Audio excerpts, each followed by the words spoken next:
Nii, tee intro. No intro on see, et saime Mattiasega kokku. Mattias Naan. Nad teavad. No, nagu need vanad inimesed ei tea ju, kes minu vanused ja vanemad. Jah, need, keda sa püüad. Täiesti pekkis. Ja siis ma mõtlesin, jah, võt, 23. Ja siis ma ise arvutasin, et 23 nagu tal on ju palk olemas, et peaks nagu seda nagu sihtrühma esindama. Aga ma ei tea, kus sa ise näed, kus need inimesed lähevad, kus maalt see piir läheb, kes sind enam ei tea, nagu 33 või 43 või 53. Ma arvan, et 48 ja Tallinna piirilt. Väga lokaalne kindlasti. Instas kampaanias väärad selle. Ja, et mõigus on juba nii, et ringääring ei levi sinna enam. Mattias, kui tihti sa käid nendes ärikohtumistes šarlatanidega? Hästi harva, seepärast ma olengi niimoodi. Mul on pussnuga taskus igaks. Aga sul see äri nagu liigub mingil määral siis ilma, et sa käiks kohtumas, et sul lihtsalt saadetakse mingit draft, et kirjuta alla ja... Selles COVID megalt aitas, et kodust välja ei pea üldse minema lihtsalt. Mul on nagu nii, et... Sinusest inimeste mingi õnnistus. Jaa, täpselt nagu mis asja. Sõidad kuskil äärelinna, mul on Laki tänaval kontor, lähed sinna 3 tundi päevast läinud ja siis see oleks võinud e-mail olla. Lihtsalt miks teeme briefi või sul on brief olemas PDF kujul saada see mulle, mis ümber räägid eraldi ruumis. Mul on see teema, et mul on mingi horoskoobis juba kirjas, et ma pean liikuma kuidagi. Mitte päris horoskoobis, aga ma mõtlen nagu põhimõtteliselt, et ma nagu tunnen seda, et istuks autos kuskil Laki tänaval, et see oleks mu unistus. Raisata 3 tundi ära tee peal, kuulan AirPodsidest mingit möga kuskil, mingis erialane on ja olen ülirahul, et saan liikuda kuskil mingi roolida täiega. Aga kas sa oled mingit moodi ka väike sotsiopaat äkki? Jah, ma kuulasin seda saadet ja siis pohmellipäevik. Pohmellipäev.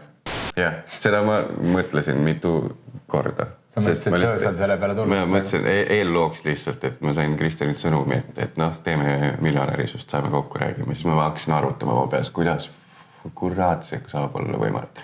Ja siis jõudsingi 10 vintsaga järeldusele, et tõenäoliselt tuleb see jutt, et pane 5 kilo iga kuu ise, et siis ta tulla siis on Aga sa oled kunagi säästude kalkulaatorit kasutanud või?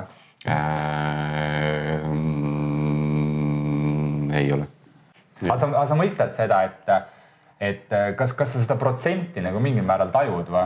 Sa oled neist protsentist, kuna tunne, mis oleks nagu siin ütleb oodatav keskmine aastane tulusus. Et milline see suhe selle protsendiga on?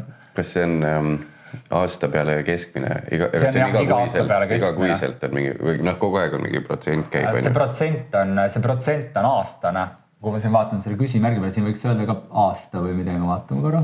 Vaatan praegu kalkulaator.ee. Kalkulaator.ee, kaldkriips.et, kaldkriips saastude, sidekriips tuleviku vaartus. Ühesõnaga, kui sa näed seda, siis see nagu mingi hokikepp läheb täiesti üles. 20, mis asja? Okay. Siin toimus nagu mingi täielik hüppe sellesse, et... Suuremat sorti printimine või? Ütlesime, et koroona nüüd laseme täiesti kõik nagu vabaks ja trükime nii palju, kui suudab. Ja kui sa vaatad enda seda SP500, siis see on midagi nagu taolist. Ja. Et selles mõttes... Aga kaua sa investeerinud oled sellest SP500-sse? Aasta vist ainult. Ja ainult selle aasta, mis on kogu tõusnud. Ai, see oli enne koroonat ikka, 3 siis. Okei, no see on väga hea. Mingi OÜ partner ütles, et viska sinna ja teine on mingi meditsiin vist, mis oli ka süke. Aga sa tahaksid koroona ajal siis ajama seda meditsiinirida või? See oli ka enne. Aga ma ei pannud sinna üldse mul on see automaatne mingi LHV asi, mis ta lihtsalt paneb paar senti ja paar eurtsi ja siis vahepeal ma panen 10 prossa proovin panna sissetulekust. Ja siis on vaja jälle välja võtta ja siis on vaja välja võtta jälle, kui on suvi ja midagi ei ole. Ehk et ei, mul on seal praegu mingi paar sotti. Meil fondis on nagu selline, sa mõtled paar sotti nagu euri või? Jah. No see ongi see, mis mind ajab kogu vihale selle investeerimise juures. Ja ma räägin sellest nii suure jooneliselt ja mõned inimesed võtavad see niimoodi ette ka. Ja siis ma räägin inimesele pikka juttu maha ja siis ta räägib mu nii ja naa, ja siis lõpuks ütleb, et jutt käib mingist ala 50 eurost. Ma nagu nii, et ma üritasin nagu rääkida sellest, et me paneme 50 eurot nagu mingi, ma ei tea, nädalase ala vaata. Ta räägib, et ta on elu jooksul paneb 50 eurot, siis mul läheb jumala mott maha, et no, millest me räägime, vaata. Mitte nii, et mina olen üks räägime sellest, et vendel on kohe nagu, kuule, nagu mingi noor meesterahvas nagu kao ära sinna tagasi Ida-Euroopasse. Aga tuled naisega, vaatad nagu vinks-vonks, et see annab kohe teistsuguse selle, mis on, esitled ennast nagu õigemast küljest. Aga siin esimene lause on, et tutvuvad 2005 aasta majanduslaagris. saad aru, majanduslaagris. Et tegelikult see on nagu mingi klišee, vaata. Aga tegelikult see sõna investeerimine, mis on nagu halb sõna, sest et see viib minu mõtted ka kuidagi nagu ajavile, et see on kuidagi keerukas ja halb sõna, et mul endale meeldib nagu öelda näiteks meie fondi kohta, et me ostame kinnisvara, me hoiame seda kinnisvara, rendime välja ja kõik, et sõna investeerimine jätta nagu mängust välja, sest tegelikult see investeerimine jätab sellise mulje, nagu sa üritaks midagi hullu keerukat tegeleda, aga osta kinnisvara üheskoos, rentida seda välja, lihtsalt hoida seda portfellis, mitte maha müüa, see tundub nagu ju natuke loogilisem kui mingi investeerimist. Investeerimise alla võib tõlgendada ükskõik mida. Okei, toomegi tagasi ulatavat näite. Kas toome siin näiteks sihukese näite, et sa oleks... Ära hakkame tuju rikkuma, sest keegi tegi websaidi, et kui sa oleks, mis ta annab random asju, et kui sa oleks pannud Bitcoini aastal 2001 või millal see on natuke õrritav, sest kas sa oleksid pannud sinna kogu oma vara, mis on mingi Bitcoini... Ei, seal oli lihtsalt isegi, et kui oleks 2 toltsi pannud või noh, midagi sellist, siis sul oleks... No aga see on nagu lotto, vaata see oli investeering, kus sa tead, et see Bitcoin, see järgmine asi. Aga no näiteks, jah. Et ma olen nagu see maskott, usaldusisik, bullshit indikaator.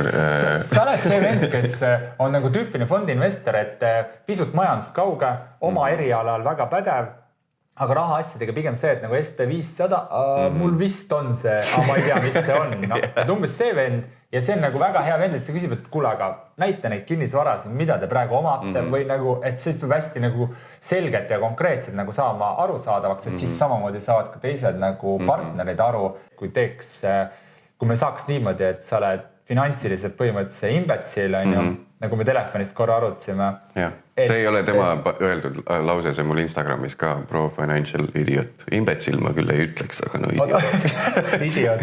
Ta ütles see lause uuesti. Pro financial idiot. Aga mis see pro selle üldse tähendab? Professionaalne. Et sa oled idiotismist lähed professionaalsele siis nagu metatasandile. Just.